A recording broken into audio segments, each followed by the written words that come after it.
business.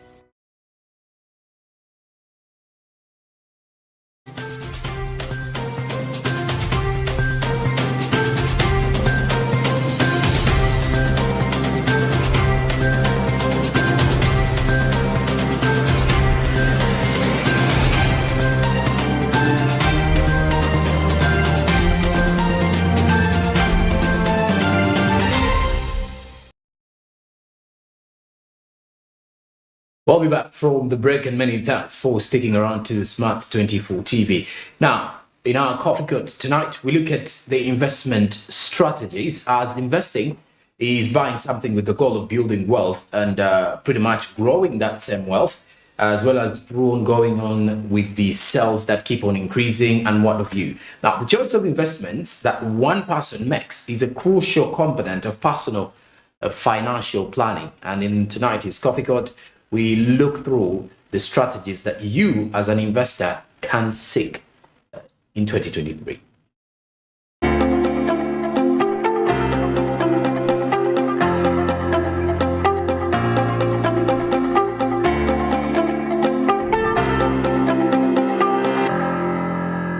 Well, it's a pleasure, and thank you for joining us on the Coffee Court, where we ask the critical questions, but questions that matter. And of course, as the year comes to the start, we digest and evaluate the investment environment when it comes to Uganda as a country. And joining me to discuss this is Dr. Maggie Chigozi. Doctor, my pleasure. Thank you for joining us. Thank you very much. Once again. It's a new year. If I want to invest my money in this year which has just started, where exactly can I put my money? Yes, of course, that's a complicated question because we all have different skills. We all have some assets that, might be useful in certain sectors. But Uganda's priority sectors, number one, we have agriculture, where the whole value chain from with the seeds, the fertilizer, to the opportunities everywhere, to the farming itself, and then value addition, exports. So that's a whole value chain in all, in vet, in animals, and also in crops. Okay. Yeah, so that is agriculture. We've done well in coffee, for example. We are number 2 in the world. Sure. Yes, in Africa. So we are doing well there, and we can do better if all of you join us, as Katikiro has told you to. The other sector... So you started with the agriculture, which is one of the less funded ministry, and yet you're saying that is where Ugandans should put their investment. Yes, and I don't think it is less funded. It's just that agriculture needs roads. It needs electricity. And yet roads fall under UNRWA. Electricity falls under Ministry of Energy. Ministry of Energy. And others, water. You need water, you need solar power, irrigation.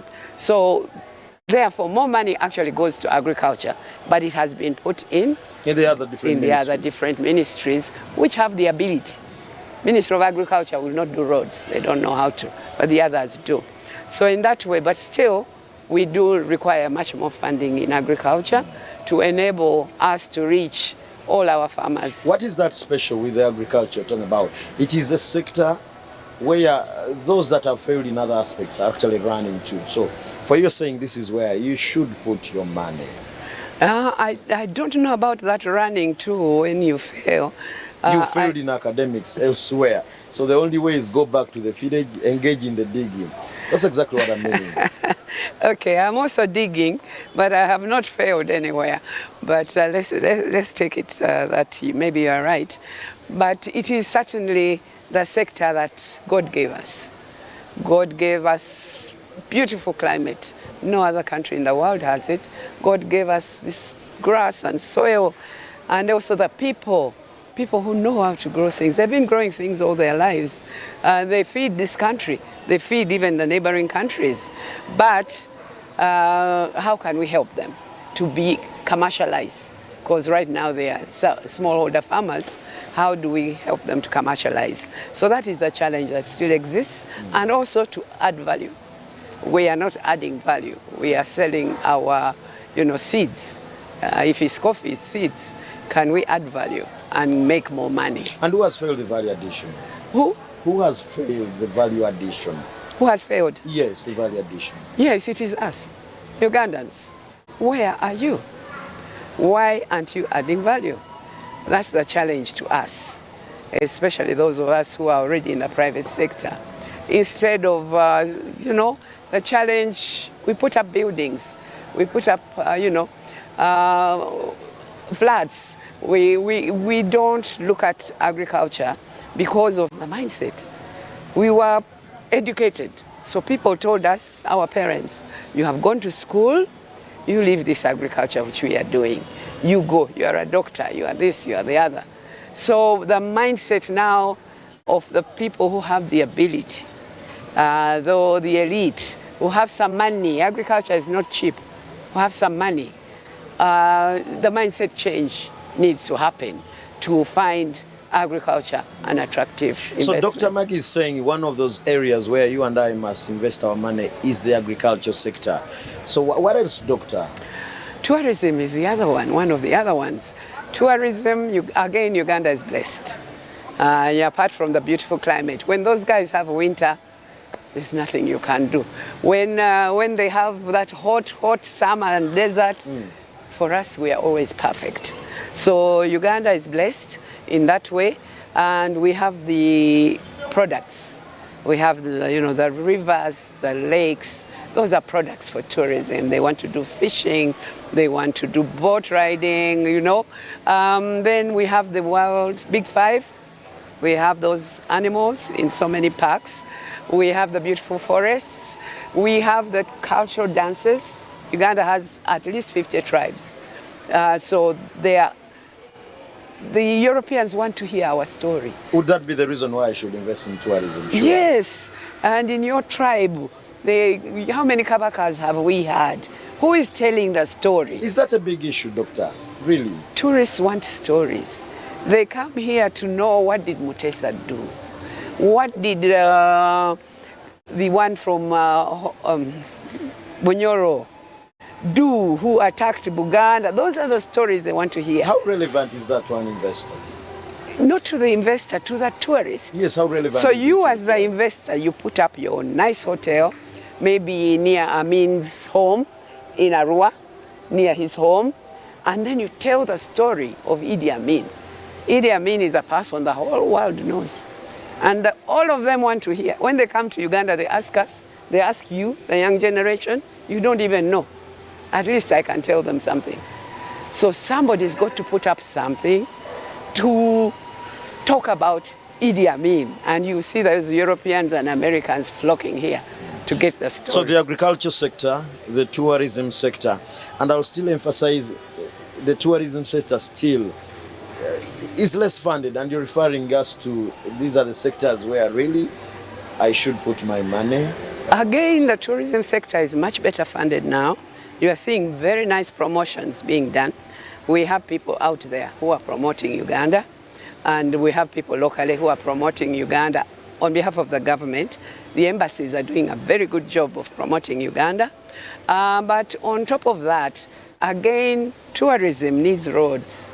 If there's no road to Para Lodge, the tourists want to go there. So what about the ferry? We need a ferry. So government has had to invest in things like that, and these are not funded under tourism. They are funded under roads. If it's electricity, it's energy. It's water, it's, national water, So those funds are actually for tourism, but they are not put under tourism. Okay. So therefore, it's better funded, and it's growing. It was growing very well until COVID, and it's picking up again. So tourism and then agricultural sector, those are critical. Two of them. What else? You, as Ugandans, especially young Ugandans, are very educated. The service sectors. Those are sectors that need your brain rather than your muscle. So without the brains, you forget. I cannot. I cannot. You cannot. But since you are in the sector yourself, you are here in a service sector, you're a smart TV, and you are working, you're already in the service sector. Smart TV is an investor in The services. So, And here they fall under the ICT, Information and Communication Technology, where the creative industry also falls. And this is a huge sector all over the country. They're the big ones, the MTNs, the Airtels, and those ones. But also, very young people are coming up with products. They're innovating excellent products to address community needs. So you have to just sit down in your community and say, what do my people need?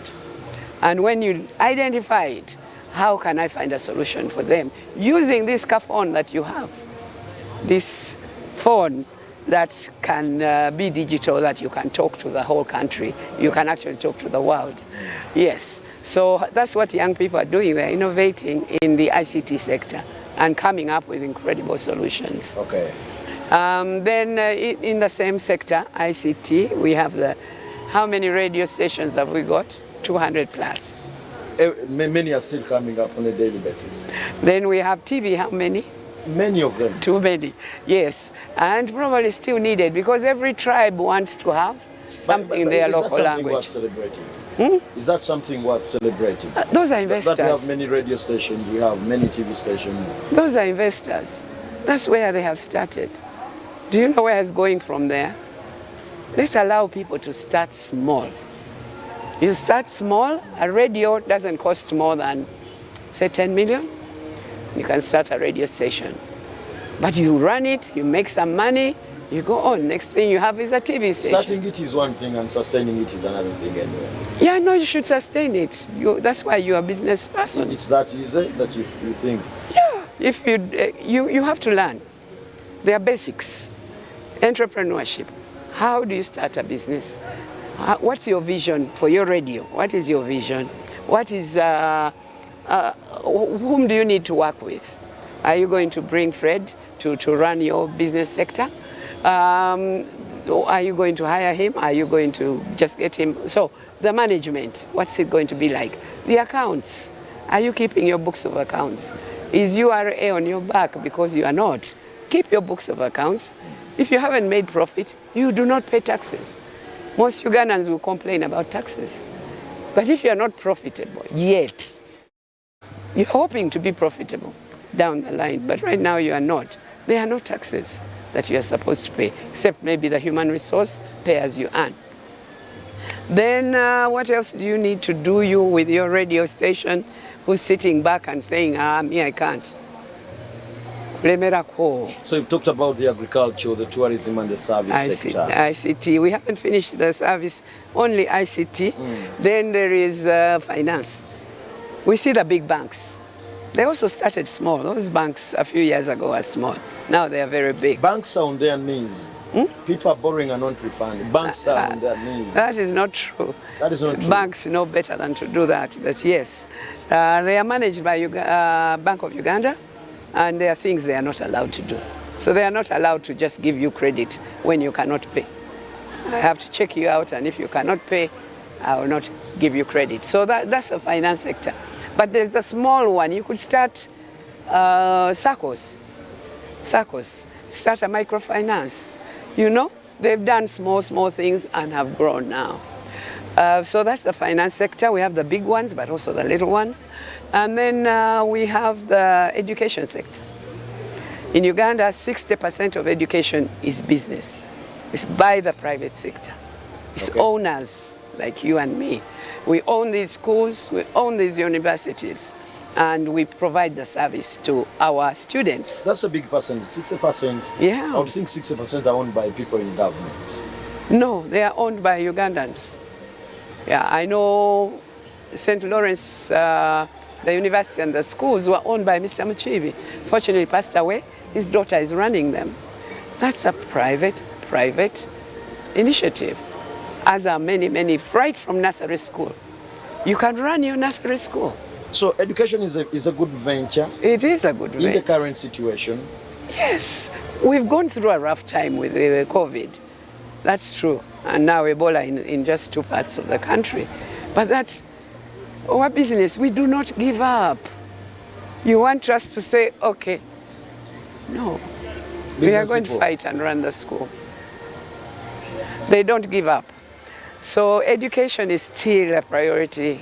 All of you have children, too many children. Where are they going to go? Government can only take so many.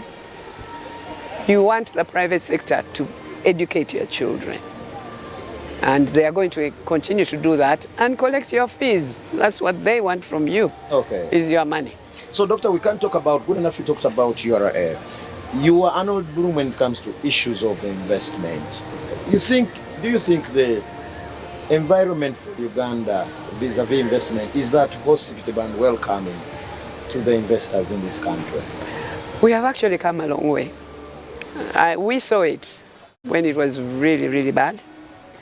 When the URA was, we were told it was corrupt. Now it is digitalized. You actually never have to go to URA. You just go online, file your returns, pay your taxes online. You never go to URA, so you don't meet those people at all. Same thing with other agencies. We worked with the various agencies when private sector complained, and they all improved how they work. All of them, Uganda Registration Services Bureau, they're online. You register your company online. You don't have to go anywhere, and then you pay them online. So that has been a very, very good initiative for all the business community. We don't have so many problems. So you're saying we've come a long way as a country and you think things have changed. Allow me to engage you on something called, if I need a tax holiday, I don't know how during your times you would handle such issues.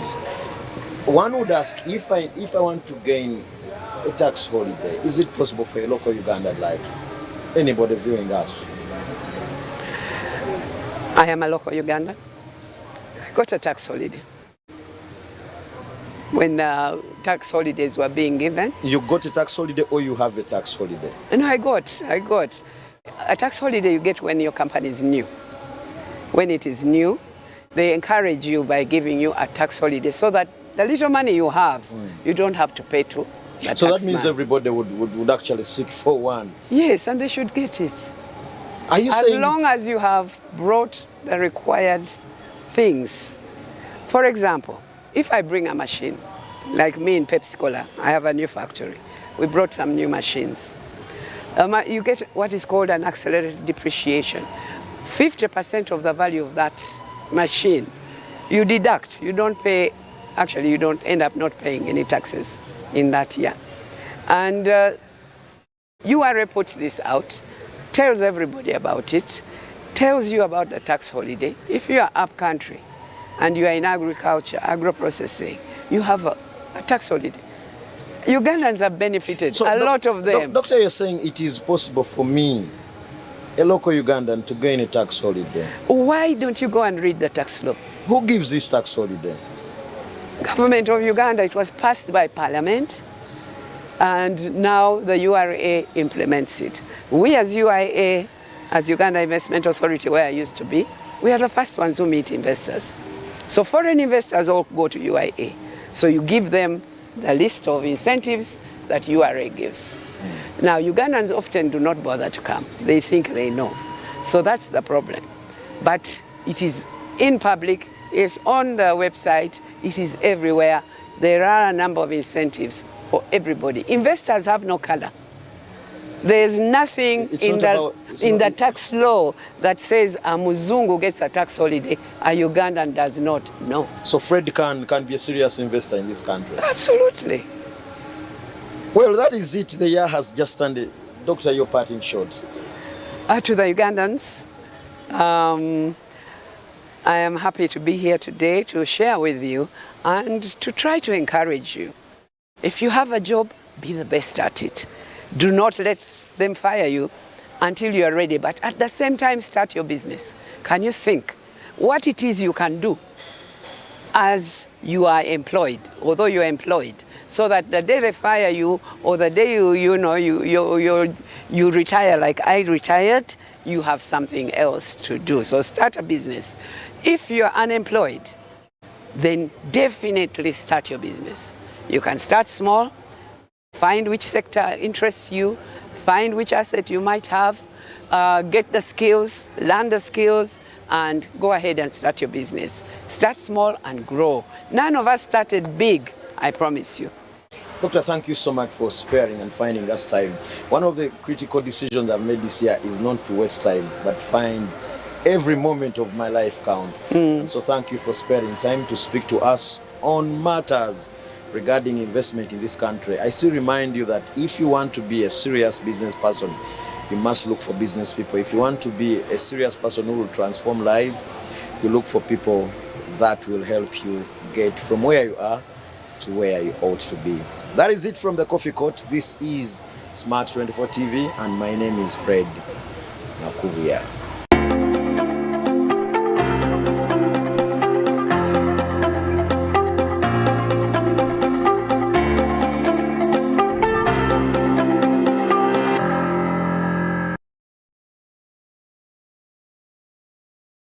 It's been a good evening, and it's good to have you as a viewer of Smart 24 TV's Bulletin Business Today. We've been coming to you live from plot 42 Nile Avenue, being JORUM SSONKO with Winnie Williams Nakauchi on sign language. Till tomorrow, have a blessed night. Good evening.